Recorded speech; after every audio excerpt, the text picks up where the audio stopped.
Welcome home, brave heroes. I'm Ash. This is a very hand-shadowy episode of Ash Quest, and with good reason, I'm going to be unboxing and presenting a game I know is going to be near and dear to my heart. This is Helm, a perilous solo quest for fortune and glory, designed by Jason Glover and illustrated by Jason Glover and Daniel F. Waltall. This game spawned a sort of little brother version called Tin Helm. And Tin Helm is one of those games that comes in a little mint tin that you can get off the Game Crafter, which is exactly where you can get this as well. And I'll put a link in the description below. And it's been one of my favorite dungeon crawlers, just ever, of all time. It's so fun to sit and play, kind of like a game of solitaire almost. It's very relaxing. It doesn't take up much space at all. And the games can be so different and full of flavor and lore that it's just really fascinating to play. So when I finally had a chance to purchase Helm at a discounted price from the Game Crafter, I jumped on it and I got everything that I could.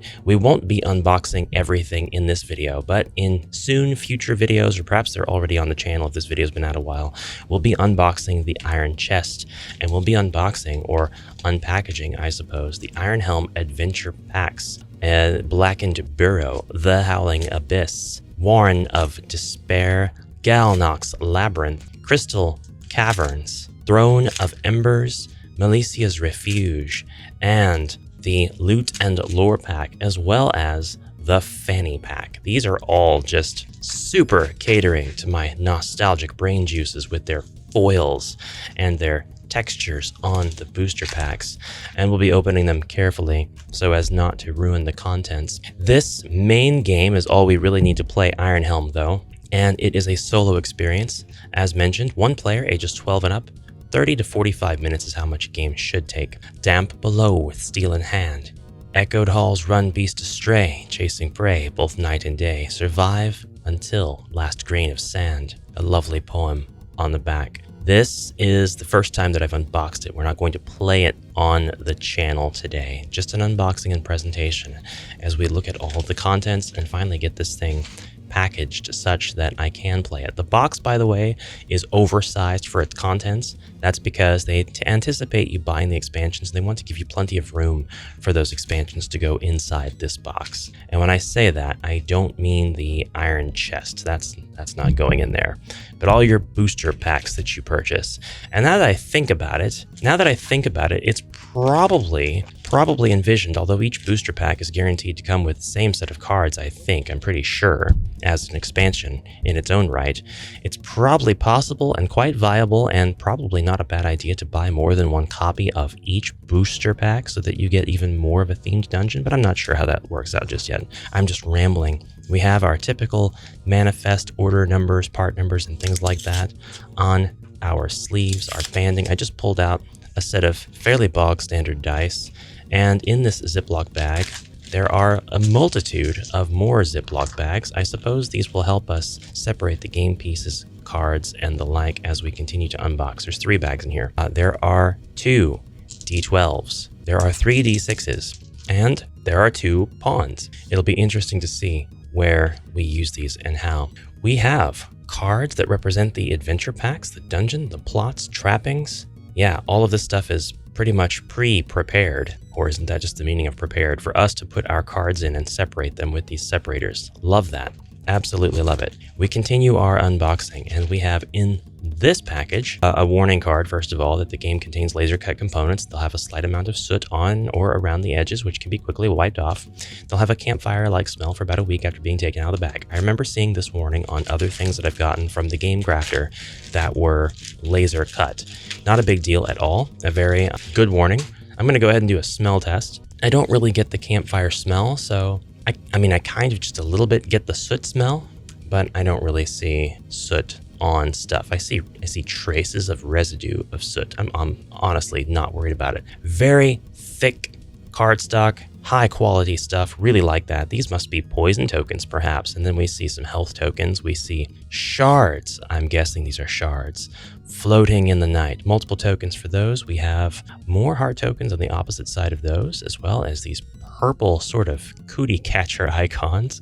Sorry, some packages of some kind, perhaps things to unbox. And now the suit is really starting to come off on my fingers, so it's definitely there. wizard coins, perhaps? Not sure what those are, but they are double-sided. And just more of the same on these 3 cards. Things to be popping out and placing into the bags, no doubt. We're going to get soot all over my nice playmat. My fault, though. We'll go ahead and take the trappings off of this tall deck of cards. Might want to clean my fingers off first, though. Don't necessarily want to get soot all over all of the different game components as I continue to unbox. And we'll have the Iron Helm Player's Handbook and Iron Helm Appendix, which talks about blessing tokens, equipping items, poison tokens, I was right, mimic, potions, rations, and locations that items are equipped to, such as primary hand, offhand, two-handed, head, body, accessory, and so on, skill advancement, and throwing your axe. Now, if you haven't played Tin Helm, I can highly recommend it. And if you'd like to use that as kind of your precursor experience to knowing whether or not you'd like Iron Helm, yeah, Tin Helm is a great way to go, because I've heard it described as the little cousin of Iron Helm. So this is basically going to take all the mechanics from Tin Helm and expand them into more of a fully fledged gaming experience. But we have the Wilderness deck. I believe this is probably what seems to be pretty common with games, and I don't know if this is the Game Crafter thing or if it's just games produced by Gnome Games, which is the company of Jackson Glovers, that there are little cards snuck into these packs that kind of give you a preview, just a taste of what another game that they make might be like. So this might be one of those instances. When I got Tin Realm, it had cards in it from another game that had nothing to do with Tin Realm.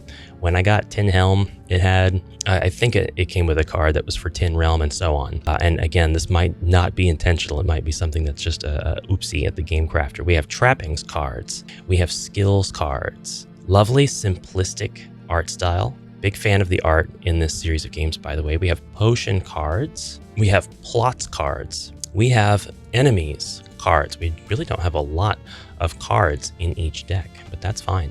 We have loot cards. We have cards that represent, well, it's one card. It represents, looks like the total campaign or the group of missions that you'll be on. And then we have our door cards, which we will encounter while we're playing the game. I assume suddenly we run out before I even get a chance to really describe them. Character and boss cards. And now I'm seeing that there's stuff mixed in here. We have more. We have more than just. All right. So they're kind of just all shuffled together. So these decks are bigger than I initially thought. And I'm going to be awfully upset if I learn that these were supposed to be put together in this way. Look at this items card with this space theme on here. I don't think this was a BFG. Yeah, this was not supposed to come with this game at all. So we have another little fun, hey, check this out. Maybe you'll like this, kind of sneaking in there on us. Boss cards, door cards, another dungeon, hard mode, I would say. Anyways, so it looks like we end up with a total of 9 decks altogether. It's a pretty sizable amount of cards. Coming from a game like Tin Helm, this is a lot. This is a lot of stuff. Not counting our 2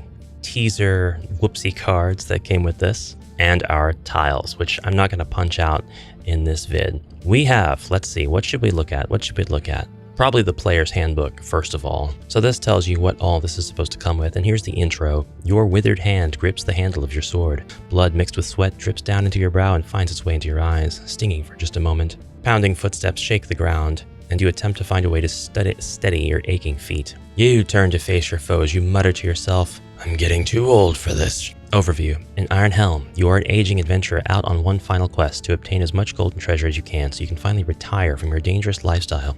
You will venture one level at a time, deep into a perilous dungeon, battling nasty monsters, acquiring useful items and powerful artifacts, and learning new skills. Your ultimate goal is to stay alive long enough to take out the main boss lurking deep within the earth. Survive and you win, die and you become just another corpse that future adventurers will step over. We have blessing tokens. I was calling those shards because they looked very similar to the shards in Tin Helm. Gold coins, poison tokens, health tokens, energy tokens, and ration tokens. Poison in this game, if it's like Tin Helm, it works out in a really cool way. Here is the way you should be setting up your table with enemies, loot, plots, potions, the exploration cards. Sorry, that's called the dungeon deck. Your token supply, the discard area, the dungeon that you're playing, and your dice. It looks like both of the cards are in play at the same time. That's interesting. And the player's cards. We're going to examine, first and foremost, enemy cards. We'll draw one at random, and we got the Consuming Mass. That's the enemy name. The enemy's base health on this card is 7. That's the heart icon. Check your dungeon card to determine how much to boost your foe's health. That's right.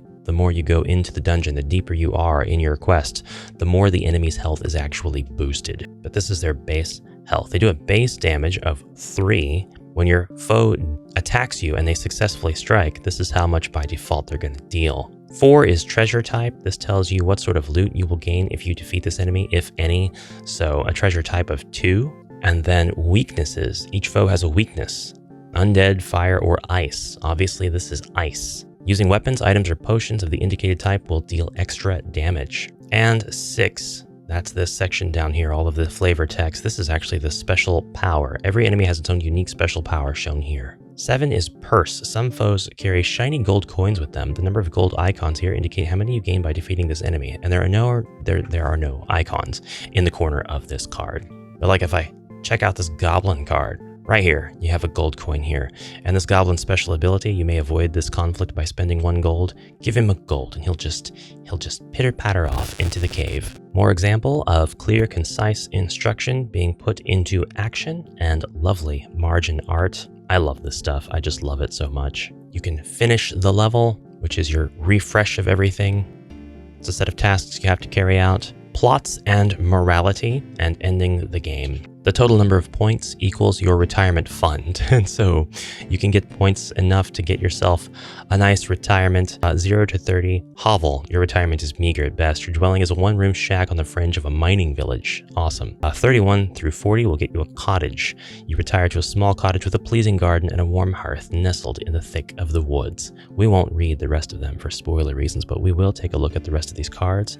We have different characters that we can be. 4 in the base game. Sword tab. Okay. Base health, base mana, and 3 more icons. His trappings include a wooden staff and door wedge, and his skill is alchemy. And Zola, trappings are a short bow and leather armor. Skill is conceal. Moleklan, trappings are an axe and torch. Skill is parry. I can tell that's going to be awesome. And Phaon, skill, dodge. Trappings, buckler, and robes.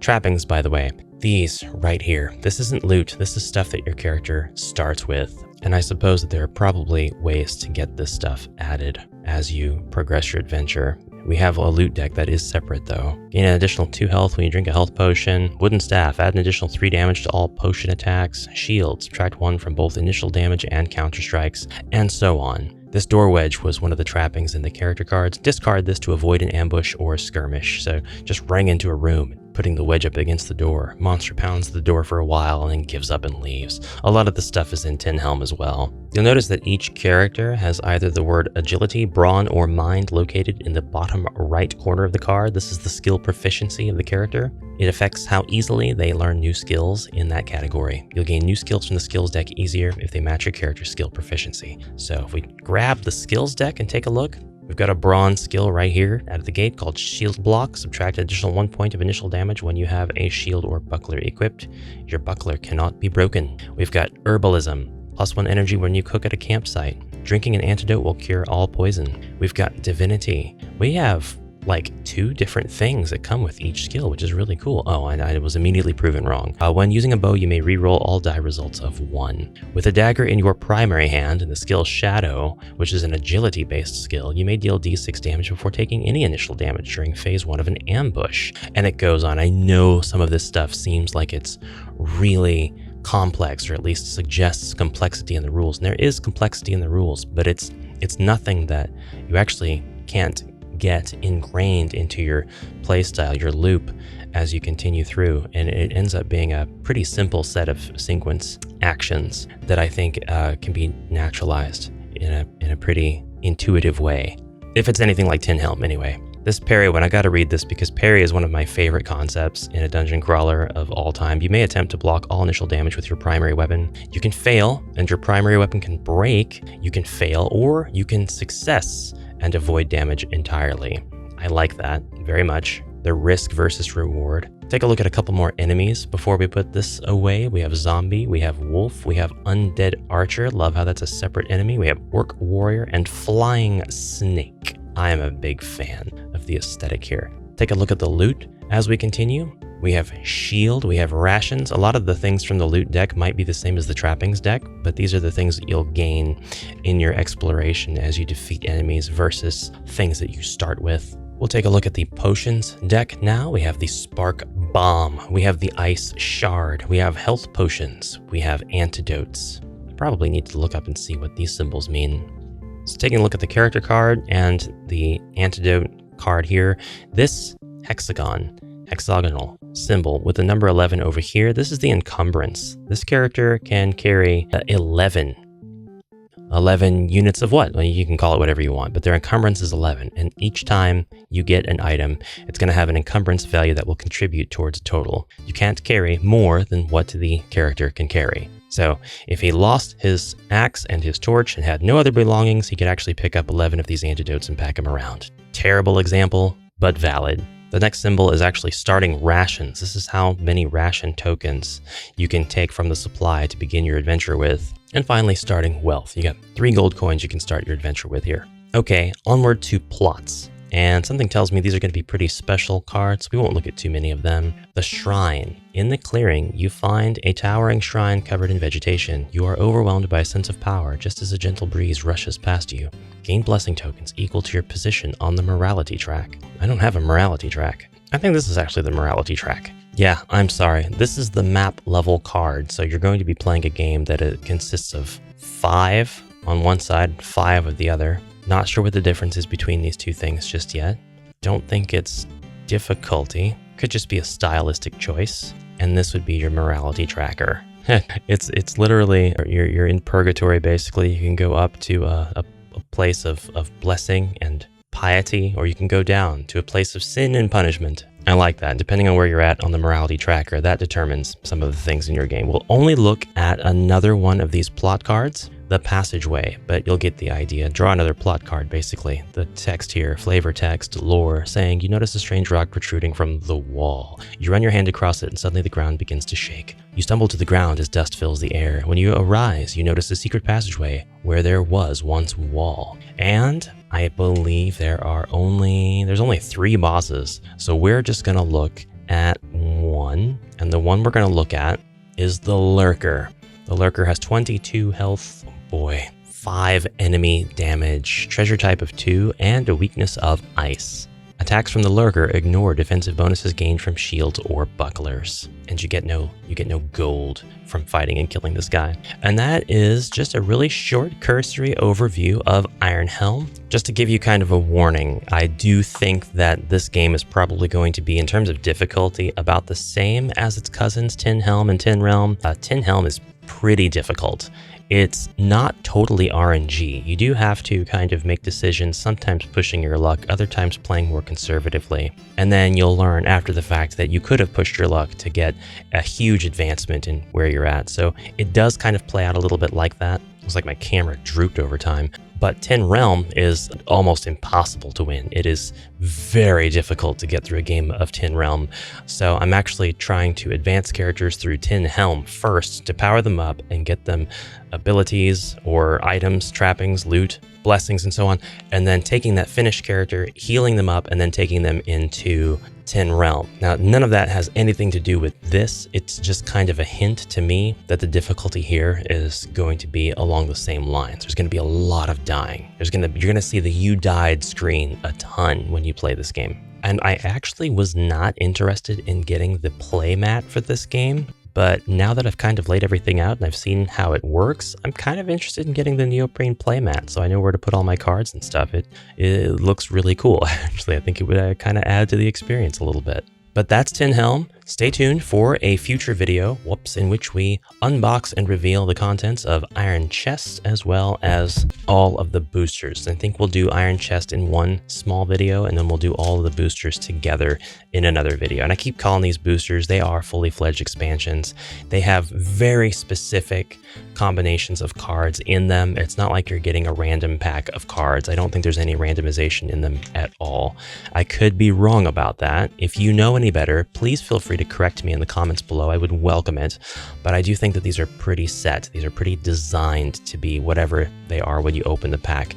And if you get more than one, maybe it's just, increasing your odds as you combine them with whatever you're playing of getting cards from the Howling Abyss, which might cater more to players who are good against fighting undead versus players who are really, really bad against undead and so on. I'm not saying that is the case, but it very well, could be the kind of mindset with these expansions. Anyway, guys, thank you so much for watching and for all your continued support and interest. I hope this video interested you. Let me know what you think of this game in the comments below.